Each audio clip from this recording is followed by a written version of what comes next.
মঞ্জু ভাই, বিরোধী দলীয় চিফ হুইপ নাহিদ ইসলাম বলেছেন যে শেখ হাসিনার প্রত্যর্পণের বিষয়ে সমাধান না হওয়া পর্যন্ত প্রধানমন্ত্রী তারেক রহমানের ভারত যাওয়া উচিত নয়। আপনি কিভাবে? আমি এটার সাথে একমত, আমি এটাকে সাপোর্ট করি এই কারণে যে প্রথম কথা হচ্ছে শেখ হাসিনার প্রত্যর্পণের ইস্যুটার সাথে আমাদের আদার্স আলোচনাটা হবে কেন? মানে প্রত্যর্পণ ইস্যুটা যে ফরম্যাটে যাওয়ার কথা, কারণ প্রথম যদি হয় আমি যেটা দেখলাম যে বিভিন্ন জায়গায় এখন, কারণ অনেক আলোচনা তো বিভ্রান্ত হচ্ছে আমরা, কারণ কোনটা তথ্য সঠিক কোনটা সঠিক না। এটা উনি পোস্ট দিয়েছেন সোশ্যাল মিডিয়া ভেরিফাইড না, ওটা নাহিদ ইসলামেরটা কারেক্ট, আমি সেটা বলছি। কেন বলছি সেটা, কারণ এটা সরকারের জন্য খুব সেন্সিটিভ ইস্যু। কারণ শেখ হাসিনা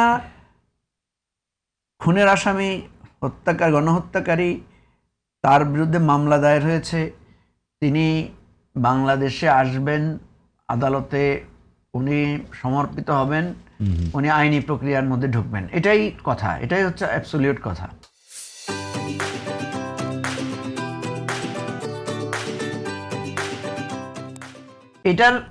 এটা আগে সেটেলমেন্ট হতে হবে। আদার দেন প্রধানমন্ত্রী যদি সেখানে যান এবং প্রধানমন্ত্রী সেখানে গেলে এই আলোচনাগুলোর অনেক ডালপালা মেলবে, অন্যান্য ইস্যুগুলো আসবে।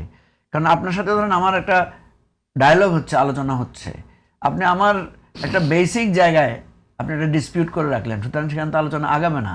তার মানে মঞ্জু ভাই, তার মানে যদি এই বিষয়টা সলভ না হয় তাহলে ভারতের সাথে আমার বায়োলেটারাল রিলেশনশিপ এরকম উইথ টেনশনে চলবে। মানে এটা আমার কথা হচ্ছে এই জিনিসটা সলভ করতে হবে, এটা তো ভারত মানে এটা রেখেছে। না, সেটাই বলছি, ভারত তো এটা হ্যাঙ্গিং করে, প্রধানমন্ত্রী যদি না যায় তাতে করে এটা সলভ হবে এরকম কিছু আপনি মনে করেন কি? না, বায়োলেটারাল যে ইস্যুগুলো, এটার জন্য প্রধানমন্ত্রী যাওয়া জরুরি না, নিশ্চয়ই যাওয়া জরুরি না, কিন্তু প্রধানমন্ত্রী যাওয়া না যাওয়ার মধ্যে কি বায়োলেটারাল সম্পর্কের আপস এন্ড ডাউনস এর ইস্যু আছে কিনা? কোনো ইস্যু নাই। আমি যেটা আপনার ওই যে ভারতীয় হাই কমিশনার বলেছেন যে দুই প্রধানমন্ত্রীর কথা বললে অনেক কিছু সমাধান হয়ে যাবে। আমার কথাগুলো কি, আমার যে সমস্ত চুক্তিগুলো কন্টিনিউ করার কথা সেগুলো আপনারা কন্টিনিউ করবেন। আপনাদের সাথে আমাদের যে বাণিজ্যিক অসমতা আছে সেটা নিয়ে তো আমাদের টেকনিক্যাল লেভেলে, আমাদের এক্সপার্ট লেভেলে, আমাদের মানে কি বলা যায় যে কূটনৈতিক লেভেলে আলোচনাগুলো তো চলমানই আছে, ঠিক আছে না? এখন কথা হচ্ছে আপনি যদি আমার ফারাক্কা, আপনি যদি আমার গঙ্গার পানি আর তিস্তার পানির বিষয়টা সমাধান না করেন, তাহলে আমাকে তো বিকল্প ভাবতে হবে, যেটা পদ্মা ব্যারেজ বা তিস্তা ব্যারেজ নিয়ে আমাদের অলরেডি গভর্নমেন্টের একটা বোল্ড স্টেপ অলরেডি নেওয়া আছে। এই জন্য আমি যেটা বলছি যে দেখেন, এই প্রবলেমটা তো তৈরি করেছে ভারত নিজ থেকে। ভারত আমার স্বাধীনতার জন্য আমাকে সাহায্য করেছে না? বাংলাদেশের গণতন্ত্র শক্তিশালী হবে, এটাই তো আমরা চাই যে ভারত আমাদেরকে এটার জন্য সহযোগিতা করবে বা আমাদের এটার জন্য সে শুভাকাঙ্ক্ষী হবে। কিন্তু সে বাংলাদেশে একটা ফ্যাসিবাদ কায়েমের ব্যাপারে সে একটা অন্ধত্বভাবে, এককভাবে আওয়ামী লীগের সাথে সে বাইলেটারাল সম্পর্ক রক্ষা করে চলেছে। 3টা ইলেকশন বাংলাদেশের মানুষকে গণতন্ত্রহীনতার দিকে নিয়ে গেছে, সেই 3টা ইলেকশনে ভারত সাপোর্ট দিয়ে গেছে। সবচেয়ে বড় কথা, এত বড় একটা স্বতঃস্ফূর্ত গণ অভ্যুত্থান তারা পৃথিবীতে যেটা বাংলাদেশকে সেলিউট করেছে। আপনি দেখেছেন কিছুদিন আগে ভারতে যে ককরোচ মুভমেন্টে যেটা হয়েছে, সেখানে তারা কিন্তু বাংলাদেশের এই সংগ্রামকে মানে সম্মানের সাথে স্মরণ করে তারা সেটাকে অনুসরণ করেছে।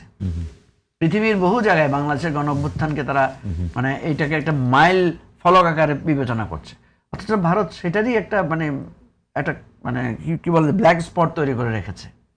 এই জায়গা থেকে আমি মনে করি নাহিদ ইসলাম যে কথাটা বলেছেন, এটা একটা স্পষ্ট সরকারের পক্ষ থেকে পজিশনটা নেওয়া উচিত যে আপনারা শেখ হাসিনাকে ফেরত দেবেন, শেখ হাসিনাকে আমরা আইনি প্রক্রিয়ায় নিব, আমাদের পক্ষ থেকে শেখ হাসিনার সিকিউরিটি, শেখ হাসিনার ন্যায় বিচার নিশ্চিত করা হবে। আর প্রথম কথা হচ্ছে, এটা ভারতের সাথে আমার আলাপে কি আছে? ভারতের সাথে এটা নিয়ে আমার কেন কথা বলতে হবে? এটা আমি আমার জনগণের সাথে বলবো, আমার জনগণের সাথে আমার কমিটমেন্ট থাকতে হবে। আমরা অপোজিশন, শেখ হাসিনা আমাদেরকে ক্ষতি করেছে, আমাদেরকে হত্যা করেছে, আমাদের রাজনীতি নষ্ট করেছে, আমাদের গণতন্ত্র হরণ করেছে। আমরাই বলছি ভাই, শেখ হাসিনার গণতন্ত্র, শেখ হাসিনার মানবাধিকার, শেখ হাসিনার ন্যায় বিচারের জায়গাটা আমাদেরকে থাকতে হবে। কারণ আমরা নাইলে তো এটা যুগ যুগ ধরে একটা প্রতিশোধ স্পৃহার মধ্যে চলবে। আপনি দেখেছেন যে প্রধানমন্ত্রী নিজেও বলেছেন উনি প্রতিশোধ নিতে চান না, উনি কাউন্টার করতে চান না। আমরা তো চাই যে একটা ন্যায় বিচারের মধ্যে দিয়ে সমাধান। আপনি মানুষ মারবেন আবার আপনি বিচার মানবেন, এটা কেমন কথা হলো? আমার কাছে খুব অবাক লাগে। মানে দেখেন আল্লাহর কি বিচার। কালকে আমি দেখলাম জাহাঙ্গীর কবির নানক সাহেবের একটা ইন্টারভিউ, আওয়ামী লীগের। উনি বলছেন যে বাংলাদেশে যদি একটা ফ্রি ফেয়ার ইলেকশন হয় তাহলে আওয়ামী লীগ নাকি বিপুল ভোটে জিতবে। আমি বললাম আশ্চর্য, আজ থেকে 4-5 বছর আগে এই কথাগুলো আমরাই বলতাম যে ফ্রি ফেয়ার ইলেকশন দেন, দিলে দেখেন আমরা বিএনপি জোট আমরা জিতে কিনা, আমাদেরকে দেখেন। আজকে তাদের মুখে সেই কথা, তারা ফ্রি ফেয়ার ইলেকশন চাচ্ছেন। তো আমরা তাদের কাছে প্রশ্ন করি, বিবেকের কাছে, এত বিবেকহীন কেন আপনারা?